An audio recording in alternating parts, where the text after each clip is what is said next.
Hello जी, नमस्कार। Welcome to the scholar classes. My name is Ashish Pawar और आज के इस वीडियो में हम पढ़ने वाले हैं स्ट्रक्चर ऑफ स्पर्म के बारे में। चलिए वीडियो को स्टार्ट करते हैं। देखिए, सबसे पहले अगर आप बात करोगे स्ट्रक्चर ऑफ स्पर्म की, स्पर्म का स्ट्रक्चर होता कैसे है, उससे पहले प्रीवियस क्लास वीडियो में हमने देखा था कि स्पर्म का फॉर्मेशन कैसे होता है। तो स्पर्म के फॉर्मेशन में हमने एक प्रोसेस देखा था, स्पर्मेटोजेनेसिस, जिसमें हमने देखा था कि कैसे किसी स्पर्म का फॉर्मेशन होता है स्पर्मेटोगोनिया से। अब ये जो स्पर्म बन जाते हैं, ये स्पर्म क्या हो जाते हैं, एक मैच्योर स्पर्म में फॉर्म करते हैं और इस मैच्योर स्पर्म का मेन काम होता है क्या, फर्टिलाइजेशन में इन्वॉल्व होना, मतलब फर्टिलाइजेशन प्रोसेस में इन्वॉल्व होना और एम्ब्रियो का क्या करना, फॉर्मेशन करना। तो इस स्पर्म का स्ट्रक्चर कैसे होता है, इस क्लास में हम लोग को इसी के बारे में पढ़ना है। तो चलिए स्टार्ट करते हैं। देखिए, अगर आप ह्यूमन स्पर्म की बात करोगे, human sperm is consist of following four parts. First is head, second is neck and third is middle piece and fourth is tail. Human का जो स्पर्म होता है वो 4 पार्ट में डिवाइड होता है। फर्स्ट पार्ट होता है जिसको हम हेड कहते हैं, सेकेंड पार्ट जिसको आप नेक कहते हो, थर्ड पार्ट जिसको मिडिल पीस और फोर्थ पार्ट जो होता है जिसको आप टेल के नाम से जानते हो। अब ये 4 स्ट्रक्चर मिल करके जो है एक मैच्योर स्पर्म का फॉर्मेशन करते हैं। सबसे इम्पॉर्टेंट चीज़ क्या है कि जब आप स्पर्म के स्ट्रक्चर की बात करोगे तो यहाँ पे मैंने स्ट्रक्चर के बारे में समझाया हुआ है। ह्यूमन का जो स्पर्म है वो आपको ये 4 पार्ट में डिवाइड होंगे। सबसे पहला पोर्शन यहाँ पे आपको दिख रहा है जिसको क्या कहा जाता है, हेड पोर्शन। ये पूरा जो पोर्शन आपको दिख रहा है ये पोर्शन कहलाता है हेड। सेकेंड जो पोर्शन कहलाता है वो कौन सा है, नेक पोर्शन। ये वाला जो आपको पोर्शन दिख रहा है इसको नेक कहा जाता है। थर्ड जो पोर्शन दिख रहा है यहाँ से लेकर के यहाँ तक, इसको मिडिल पीस के नाम से जानते हैं। ये थर्ड, ये था फर्स्ट पोर्शन, ये सेकंड पोर्शन और ये कौन सा होता है, थर्ड पोर्शन। और फोर्थ में आपको मिलेगा कौन सा, टेल वाला पोर्शन। यहाँ से लेकर के ये पूरा जो पोर्शन है ये कौन सा होता है, टेल वाला पोर्शन। तो ये कौन सा पोर्शन है, फोर्थ पोर्शन। तो ह्यूमन का स्पर्म 4 पार्ट में डिवाइड होता है, head, neck, middle piece and tail. जब आप हेड की बात करोगे तो हेड में कुछ पार्ट आपको मिलेंगे, जैसे इस पे एक टिप पोर्शन मिलेगा और ये टिप पोर्शन पे आपको एक रीजन दिखेगा जिसको आप किस नाम से जानोगे, एक्रोसोम के नाम से जानोगे। तो वहाँ पे आपको एक पोर्शन मिलेगा जिसको क्या कहा जाएगा, एक्रोसोम कहा जाएगा। एक्रोसोम के अलावा इसके अंदर हेड पोर्शन में आपको एक हेप्लॉइड न्यूक्लियस नज़र आएगा। सबसे इम्पॉर्टेंट चीज़ क्या है कि ये हेप्लॉइड न्यूक्लियस के पास एक कंडेंस क्रोमैटिन मटेरियल्स आपको मिलेंगे। कंडेंस क्रोमैटिन मटेरियल्स आपको हेप्लॉइड न्यूक्लियस को मिलेगा। हेप्लॉइड न्यूक्लियस मीन्स इसके पास 23 नंबर ऑफ क्रोमोसोम्स आपको देखने को मिलेंगे। अब यहाँ पे हम लोग समझेंगे सबसे पहले हेड पोर्शन को। हेड पोर्शन में आपको सबसे पहले चारों तरफ से एक सराउंडेड लेयर दिखेगा जिसको आप प्लाज्मा मेम्ब्रेन के नाम से जानते हो। तो आपको सबसे आउटर कवरिंग एक लेयर नज़र आएगा जिसको आप प्लाज्मा मेम्ब्रेन कहते हो। ये प्लाज्मा मेम्ब्रेन सराउंड किया रहता है एक्रोसोम को। अच्छा, एक्रोसोम के अलावा इसके नीचे जो है एक साइटोप्लाज्म मिलेगा और उस साइटोप्लाज्म के अंदर हेप्लॉइड क्रोमोसोम्स होंगे या हेप्लॉइड न्यूक्लियस वहाँ पे मिलेगा। सबसे इम्पॉर्टेंट चीज़ क्या है, जब आप एक्रोसोम की बात करोगे, acrosome have an hyaluronidase enzyme and acrosin enzyme. जो एक्रोसोम पोर्शन होते हैं उसके पास एक एंजाइम होता है जिसको हम हाइल्यूरोनाइडेज और एक्रोसिन के नाम से जानते हैं। Hyaluronidase and acrosin together is called lysine.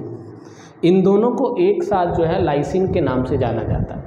सबसे इम्पॉर्टेंट इसी का काम होता है। ये करता क्या है, फर्टिलाइजेशन के दौरान जब स्पर्म का एजुकुलेशन होता है तो वो मजाइना के थ्रू स्पर्म जो है टेल के थ्रू मूवमेंट करके वो फैलोपियन ट्यूब में जाते हैं। फैलोपियन ट्यूब के एम्पुला रीजन में जा करके स्पर्म जो है चारों तरफ से ओवम को सराउंड कर लेते हैं।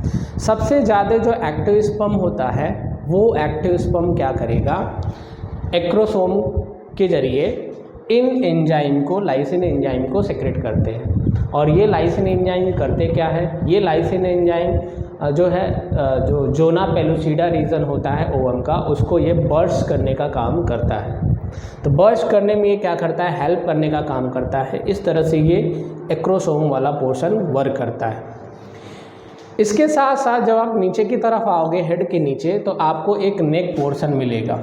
इस नेक पोर्शन में आपको सेंट्रियोल मिलेंगे, जिसमें एक प्रॉक्सिमल सेंट्रियोल और एक मिलेगा क्या, डिस्टल सेंट्रियोल। आप ये स्ट्रक्चर देखोगे, ये प्रॉक्सिमल और ये क्या होगा, डिस्टल सेंट्रियोल मिलेगा।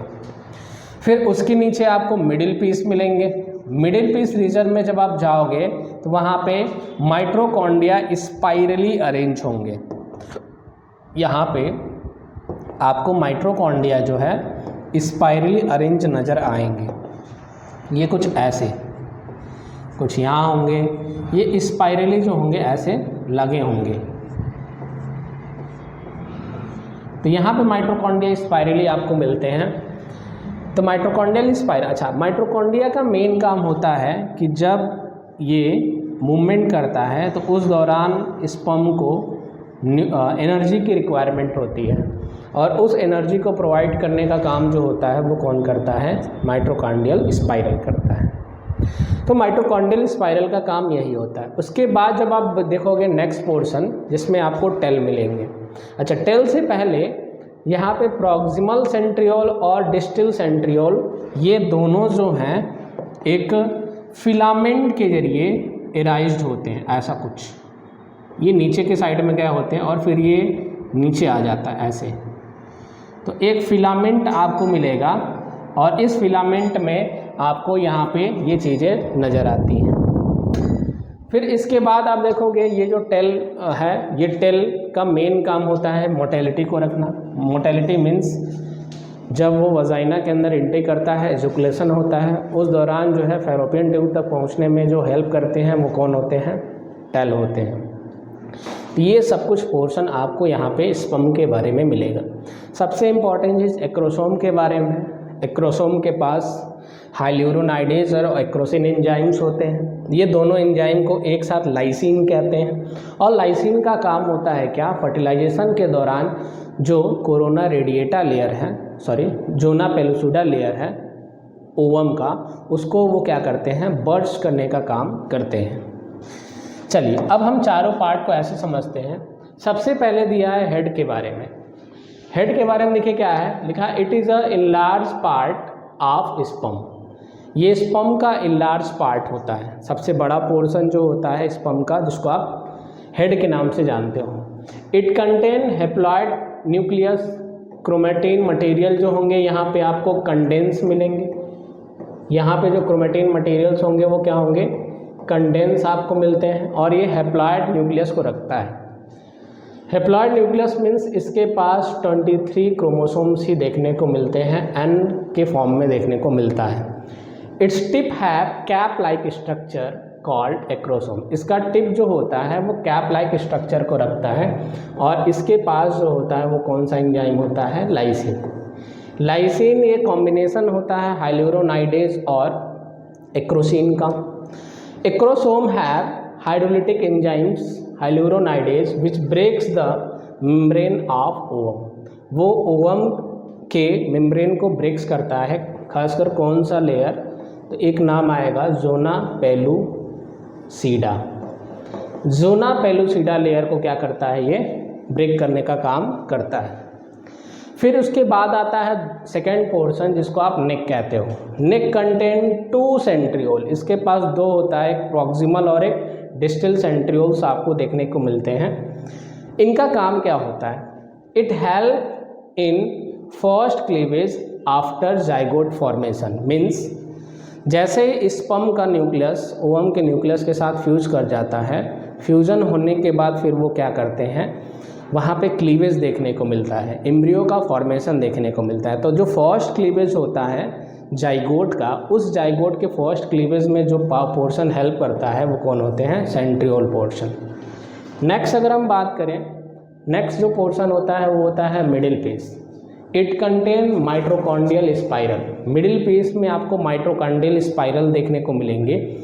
Mitochondrial spiral help in the formation of energy for motility. तो जो स्पर्म की जो मोटेलिटी होती है, उस स्पर्म की मोटेलिटी के लिए जो पोर्शन हेल्प करता है उसको हम क्या नाम देते हैं? माइटोकॉन्ड्रियल स्पाइरल के नाम से जानते हैं। इसके अलावा नेक्स्ट जो पोर्शन होता है जिसको आप टेल कहते हो या फ्लैजिलम भी कह सकते हो, इस फ्लैजिलम का मेन काम होगा क्या? मूवमेंट में हेल्प करना। इसके पास दो पार्ट होंगे, have two part, inner is axoneme and outer is protoplasmic sheath. इसके अंदर वाले पोर्शन में आपको मतलब इसके पास दो पोर्शन मिलेंगे, एक आउटर और एक इनर। इनर को आप कहते हो एक्सोनीम और आउटर को हम प्रोटोप्लाज्मिक शीथ के नाम से जानते हैं। ये दोनों पोर्शन जो है टेल को क्या किए रहते हैं? सराउंड किए रहते हैं। तो ये हमने 4 पार्ट देखा जिसमें हेड, नेक, मिडिल पीस और टेल के बारे में समझा। अब कुछ पॉइंट और हम लोग देखते हैं, इंपॉर्टेंट पॉइंट। जैसे मैंने यहाँ पे लिखा है, क्या आप देखोगे जब आप बात करोगे स्पर्म की, तो ejaculation of sperm during coitus, meeting के दौरान जो स्पर्म का एजुकुलेशन होता है वो लगभग 2 से 3 मिलियन आपको देखने को मिलता है। 2 से 3 ml आपको देखने को मिलता है। मतलब स्पर्म का जब एजुकुलेशन होगा उस दौरान 2 से 3 ml स्पर्म जो है वहाँ पे क्या होते हैं? सेक्रेट होते हैं। 2 से 3 ml जो होगा एक्चुअल में, अगर आप देखोगे इसको आप लिक्विड के पोर्शन में सीमेन कह सकते हो या सेमिनल प्लाज्मा के भी नाम से जानते हैं। उस 1 ml सेमिनल प्लाज्मा में आपको लगभग 100 मिलियन स्पर्म आपको देखने को मिलते हैं।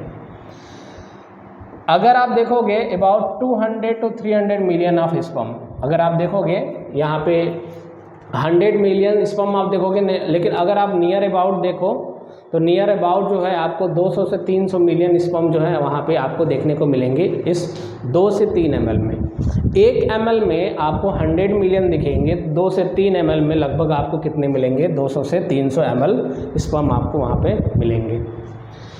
60% sperm normal shape in size. जो 60% स्पर्म होते हैं एजुकुलेशन के दौरान, उनकी साइज़ जो होती है नॉर्मल होती है। 40% स्पर्म विगरस एंड मोटाइल, बहुत ज़्यादा विगरस होते हैं और बहुत ज़्यादा मोटाइल होते हैं। मूवमेंट एक्टिवनेस जो है उनमें ज़्यादा देखने को मिलती है। सबसे इम्पॉर्टेंट चीज़ क्या है? Viability of sperm. स्पर्म की विएबिलिटी कब तक होती है? मीन्स जब वो वजाइना में एंट्री करता है तो वो स्पर्म कब तक एक्टिव रहता है, कि इसकी एक्टिवनेस जो है लगभग 24 to 48 आवर देखने को मिलता है। मतलब लगभग 1 या 2 दिन इसकी सर्वाइबिलिटी होती है। अगर इस दौरान इसको ओवम मिल जाता है तब तो ये फर्टिलाइजेशन कर लेता है, और अगर इस दौरान नहीं मिलेगा तो वो स्पर्म क्या कर जाएगा? डेथ कर जाता है, इनएक्टिव हो जाता है। दूसरी चीज़, जब स्पर्म का एजुकुलेशन होता है फीमेल के वजाइना में तो इनकी जो नंबर्स होती है मिलियंस ही नंबर में होती है, लेकिन फीमेल के वजाइना में बहुत सारे जो है एसिड रिलीज होते हैं, कुछ एंजाइम्स रिलीज होते हैं, जिनकी वजह से मोस्ट ऑफ द स्पर्म क्या कर जाते हैं? डेथ कर जाते हैं। लगभग 100 की संख्या के आसपास जो ही फैलोपियन ट्यूब में स्पर्म की एंट्री होती है, और उन्हीं में से एक क्या करता है? ओवम के न्यूक्लियस के साथ फ्यूज़न करता है। तो ये था आज का छोटा सा टॉपिक जिसमें हमने पढ़ा स्ट्रक्चर ऑफ स्पर्म के बारे में। तो मिलते हैं नेक्स्ट वीडियो में। धन्यवाद।